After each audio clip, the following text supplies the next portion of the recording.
The rise and fall of powerful families. The Medici of Florence. Introduction. What does it take to build a dynasty? For the Medici family, it was power, ambition, and wealth, fueled by an empire of banking. But with great power comes even greater enemies. The Medici would shape history, rule over Florence, and influence Europe's greatest art. But their rise was fraught with betrayal, and their fall, inevitable. Act 1. The Rise of the Medici. It all started in the 14th century with Giovanni de' Medici. He built the Medici Bank, laying the foundation for what would become one of the most powerful families in Europe. But it was his son, Cosimo de' Medici, who turned that fortune into influence. The Medici's wealth was growing, but in Florence, power meant more than money. Cosimo needed control. He needed to manipulate the political landscape, and he did so with masterful cunning. Cosimo secretly paid off politicians, aligned with powerful families, and used the Medici Bank to fund wars and influence kings. But power is dangerous. Cosimo faced rivals who were prepared to destroy him. The Albizzi family sought to exile the Medici, and nearly succeeded. Cosimo was arrested and faced the death penalty. His enemies had their chance. It seemed the Medici reign would end before it had even begun.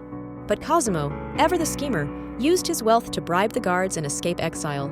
Cosimo returned to Florence as its ruler. Act 2. Power Consolidated. The Golden Age of the Medici. With Cosimo's return, the Medici ushered in the Renaissance. Florence became a hub of art, philosophy, and culture. Cosimo himself became a patron of artists like Donatello and Brunelleschi. His grandson, Lorenzo the Magnificent, would continue the Medici legacy. But Lorenzo's ambitions stretched too far.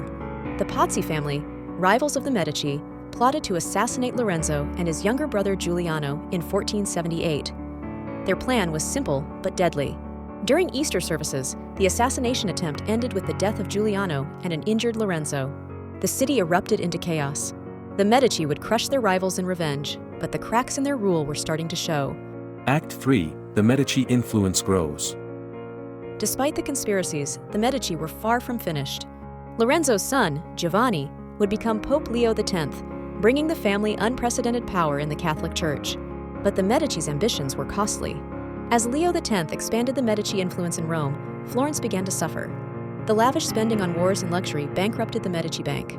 It was only a matter of time before Florence rebelled, again. Act 4. The Fall of the Medici.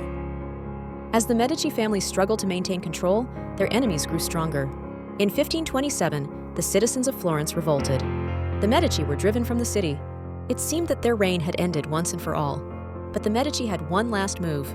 Cosimo de' Medici, a distant relative, would return and reconquer Florence. With the backing of powerful allies, the Medici reclaimed the city, but it was never the same. Their grip on power grew weaker as the centuries passed. Act 5. The End of an Era. The Medici's influence waned, and Florence, now emboldened, embraced a new dawn of independence and cultural resurgence, leaving the Medici legacy behind. If you want more stories like this, subscribe now to unlock more secrets of the past and explore exciting stories of history.